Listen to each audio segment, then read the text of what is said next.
I met my husband on a construction site orbiting a half-finished colony world, which is probably the least romantic sentence ever spoken. Most people imagine candlelit dinners, moonlit walks, and dramatic declarations of love. My story started with a malfunctioning cargo lift, 300 angry workers, and a small blue alien yelling at me because I was apparently using industrial equipment. With the grace of a falling asteroid. At the time, I was building the company that would eventually make me one of the most successful construction contractors in the sector. I worked 18-hour days and survived almost entirely on caffeine and stubbornness. He was a systems technician sent to inspect safety protocols. We argued for 2 straight weeks. Then somehow we started eating lunch together. Then dinner. Then breakfast. Then one day I realized I couldn't imagine a future where he wasn't there making sarcastic comments about my terrible life choices. 5 years later we got married. My parents were horrified. Not because he was an alien. Humanity had been living alongside dozens of species for decades. No, they hated him because he stayed home. While I managed billion-credit construction contracts across multiple worlds, my husband handled our household. He organized schedules, managed deliveries, cooked meals, paid routine bills, and somehow kept our lives functioning despite my complete inability to remember basic things like eating lunch. Personally, I thought he was amazing. My parents thought he was unemployed. Every family gathering became an endurance test. Still letting him sit at home? My father would ask. My mother usually followed with, "A real husband provides." My husband would smile politely and continue eating. The comments never stopped. Can he even lift you? Does he contribute anything? Maybe he's just enjoying free housing. One Thanksgiving my brother laughed so hard at his own joke that he nearly fell out of his chair. "If pirates attack," he said, pointing at my husband, "she'll have to rescue him." Everyone laughed. Well, almost everyone. My husband laughed too, because he was kind enough to pretend it didn't bother him. I wanted to launch a dinner roll at my brother's face. The funny part was that none of them had any idea how much my husband actually contributed to my life. Without him, my company would probably collapse within a month because I'd forget where I put important documents and accidentally schedule meetings on planets located 3 days apart. Without me, however, my parents would discover something even more surprising. Their mortgage payments came from me. The vacation cabin they loved showing off came from me. Their retirement investments came from me. The emergency funds that mysteriously appeared whenever my brother's latest business idea exploded into flames came from me too. For years I'd quietly covered expenses because they were family. I never talked about it. I never asked for gratitude. Honestly, I preferred keeping the peace. Unfortunately, peace wasn't something my parents seemed interested in keeping. A few days before the annual holiday dinner, my mother called me. "You and your husband are coming, right?" she asked. "We always come." "Good. Your father wants to have a serious family discussion." Whenever my father wanted a serious family discussion, disaster usually followed. "About what?" I asked carefully. There was a suspicious pause. "Oh, nothing important." That answer guaranteed it was important. In the background I heard my father saying something about future planning and getting her life back on track. I closed my eyes. My husband looked up from the couch and immediately recognized the expression on my face. "Your parents?" he asked. I nodded.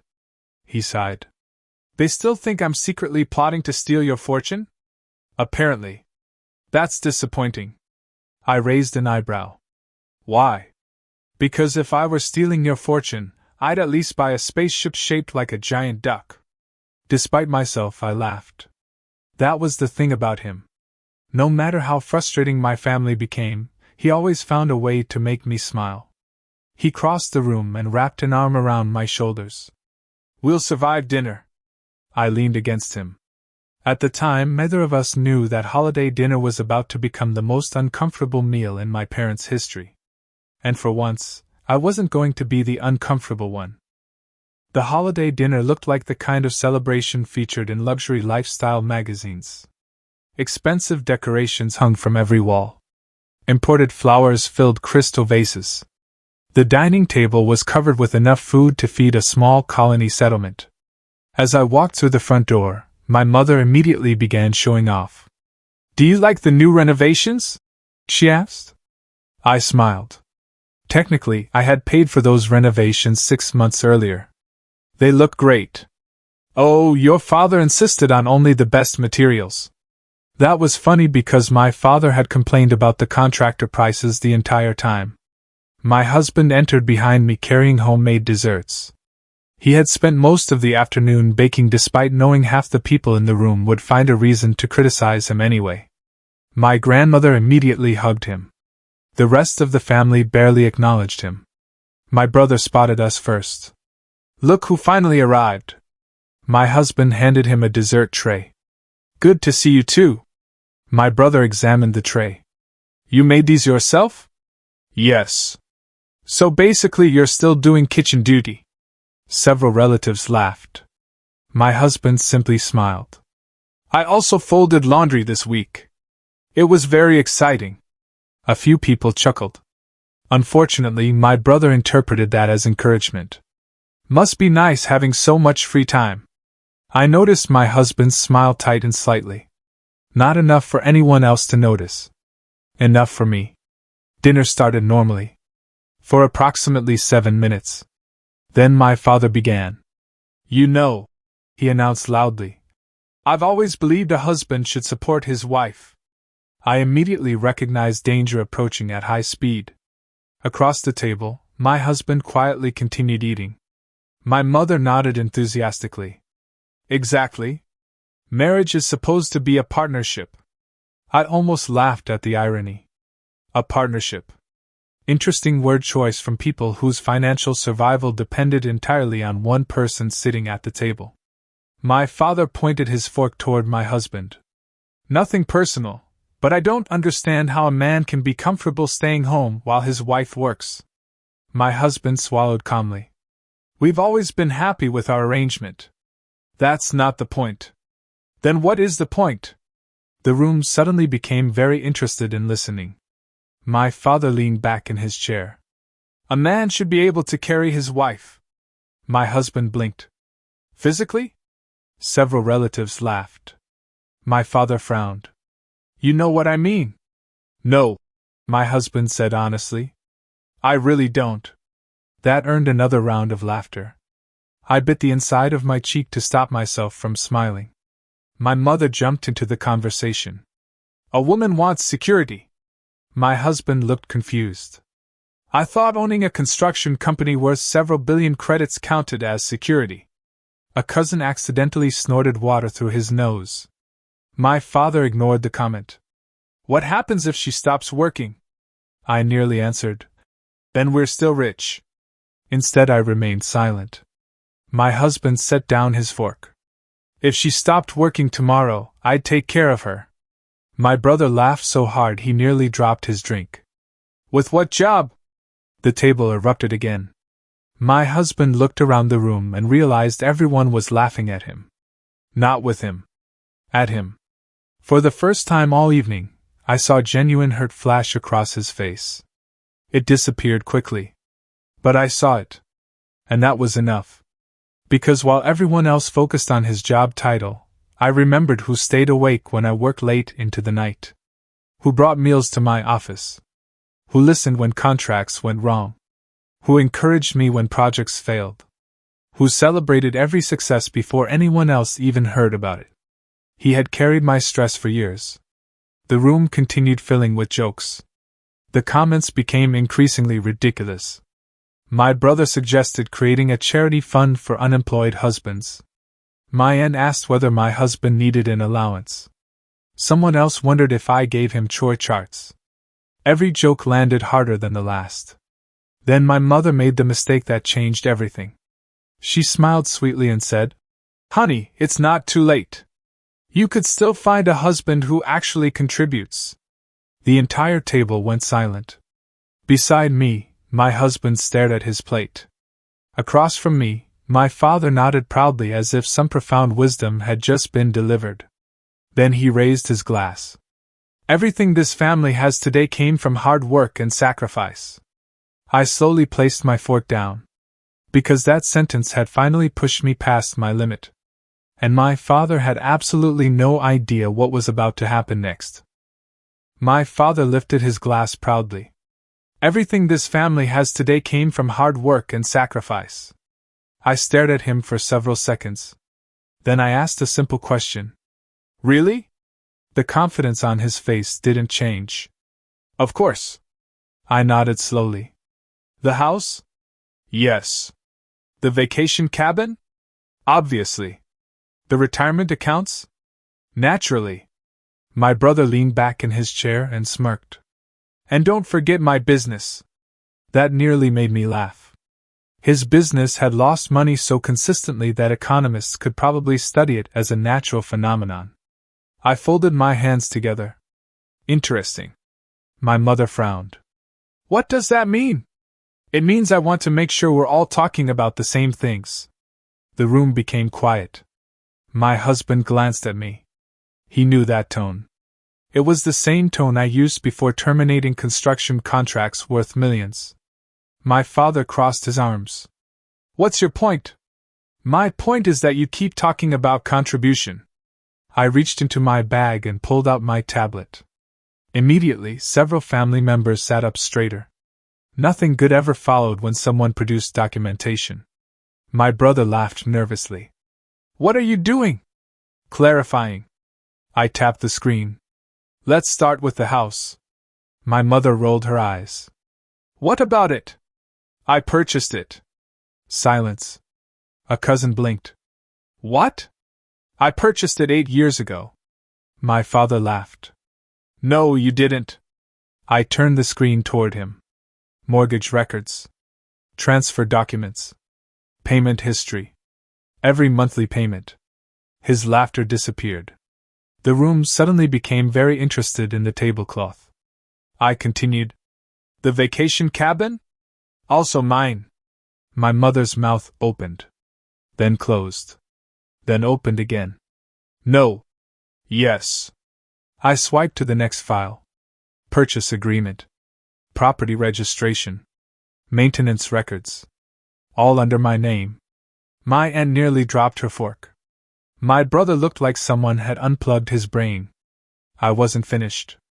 The retirement accounts? Another swipe. Funded primarily by me.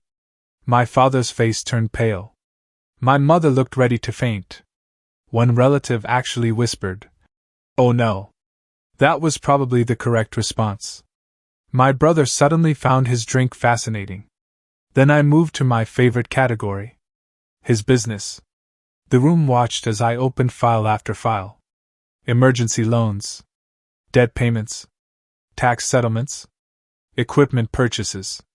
Financial rescues. There were enough records to fill a small library. My brother stared at the screen. I thought those were anonymous investors. I smiled. They were. The realization hit him. His eyes widened. You? Me? A cousin started laughing. He tried to stop. He failed. That only made it worse. Soon another relative joined him. Then another. The entire situation had become so ridiculous that people couldn't help themselves. My father slammed a hand against the table. This isn't funny. No, my grandmother agreed. It's hilarious. That completely destroyed what little dignity remained in the room. Even my husband looked like he was fighting a smile. Then something unexpected happened. He turned toward me. His expression wasn't amused. It was shocked. Genuinely shocked. You've been paying for all of this? I looked at him. Most of it. His eyes widened. For how long?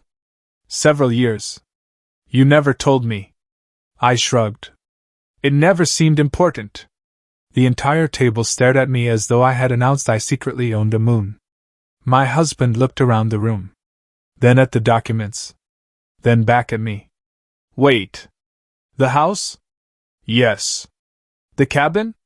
Yes. The retirement accounts? Also yes. For several seconds he said nothing. Then he leaned back in his chair. I thought your family was wealthy. A cousin burst out laughing again. My grandmother nearly choked on her drink. My father looked like he wanted the floor to swallow him whole. I finally turned toward my parents. Years of frustration settled into a single calm sentence. You spent years telling me he couldn't carry me. Either of them spoke. You mocked him at every family gathering. Still nothing. You treated him like dead weight. The silence became unbearable. Then I gestured around the room. At the house. At the decorations. At the expensive furniture. At the family members who had benefited from my help for years. And I delivered the one thought I had been holding back for far too long. You said he couldn't carry me. I paused. The entire room seemed frozen. The only sound was the distant hum of the climate system. Then I smiled. The funny thing is, he never knew I was carrying this entire house. Nobody laughed. Nobody moved. Nobody even breathed. Because for the first time in years, everyone at that table finally understood exactly who had been supporting whom. And judging by the horrified look on my parents' faces, they had just realized the person carrying everything might be ready to put it all down. The silence after my announcement felt almost supernatural. My father stared at the documents as if they might suddenly transform into something less embarrassing. My mother looked around the table searching for support. Unfortunately for her, the support system had apparently resigned. My brother was still scrolling through the financial records with the horrified expression of a man discovering that his entire lifestyle had been sponsored by someone he constantly underestimated. Finally, my mother cleared her throat. Well, there may have been some misunderstandings. A cousin laughed so hard he nearly fell out of his chair. Misunderstandings? He asked. You spent 10 years insulting the person paying your bills. My grandmother nodded. That's not a misunderstanding. That's a hobby. The room erupted into laughter. My father looked deeply offended, which somehow made everything funnier. For years I had imagined this moment would feel triumphant. Instead it felt strangely peaceful. The secret was finally gone. No more pretending. No more smiling through insults. No more protecting people determined to disrespect the one person who had always stood beside me. I looked around the table. Things are going to change. Everyone immediately stopped laughing. My brother looked nervous. A smart reaction. The mortgage payments stop next month. His eyes widened. The emergency business funding stops immediately. His face lost color. The vacation property expenses stop. My mother grabbed the edge of the table. And from now on, anyone who insults my husband can pay their own bills. Nobody argued. Nobody even attempted to argue. Because everyone understood I wasn't bluffing. Years of construction contracts had taught me many things. One of them was never making threats you aren't prepared to enforce. My father opened his mouth. Closed it. Then quietly looked away. For the first time in my life, he had absolutely nothing to say. The dinner slowly dissolved into awkward conversations and nervous excuses. Relatives suddenly remembered appointments. Several people decided they should probably leave. My grandmother kissed my cheek and whispered, "About time." Then she walked out laughing. An hour later, my husband and I finally escaped. The night air felt wonderful. We walked toward our vehicle beneath the glow of distant city lights. For several minutes neither of us spoke. Then he looked at me. "Why didn't you tell me?" I knew exactly what he meant. "About supporting everyone?" He nodded. I sighed. Because I was embarrassed. That surprised him. Embarrassed? I kept hoping things would improve. I kept thinking if I helped enough, eventually they'd accept us. His expression softened. They were wrong, you know. I know. No. I mean about me. I smiled. They definitely were. He stopped walking and gently took my hand. The stars reflected in his dark eyes. You carried their finances. I laughed. Apparently. But you never carried everything alone. For a moment I didn't understand. Then he continued. I carried the bad days. I felt my chest tighten. The stress after failed contracts. His fingers squeezed mine. The nights you couldn't sleep. I looked away before emotions could completely overwhelm me. The moments when you thought you weren't good enough. My husband smiled. You carried the house. I carried you. For a second neither of us said anything. After all the chaos, all the arguments, all the years of defending our marriage, that simple statement hit harder than anything else. Then he ruined the emotional moment completely. So, important question. I laughed. What? He grinned. Now that everyone knows I'm married to the woman carrying the entire family, am I finally qualified to carry my wife? I rolled my eyes. Absolutely not. Why? Because you dropped me. I would never drop you. You tripped over a chair yesterday. That chair attacked me? I burst out laughing. Soon he joined in. The tension, the anger, the years of frustration seemed to fade into the night. Together we climbed into the vehicle and headed home. Not my parents' house. Not the vacation cabin. Not any of the properties I'd spent years supporting. Home. The place we had built together. As the city lights disappeared behind us, I realized something important. My parents had spent years measuring worth through money, status, and appearances. They never understood what real partnership looked like. Yes, I built companies. Yes, I paid bills. Yes, I carried an entire family that barely appreciated it. But none of those things were the reason I succeeded. I succeeded because every time life became impossible, someone was there beside me. Someone who believed in me before the rest of the galaxy did. Someone who never cared about my wealth. Someone who loved me when there was nothing to gain from it. My parents thought strength meant carrying another person. They were wrong. Real strength is carrying each other through life. And as my husband reached over and took my hand during the drive home, I knew one thing with absolute certainty. The house had never been the most valuable thing I carried. My heart was. And it had always been safe with him.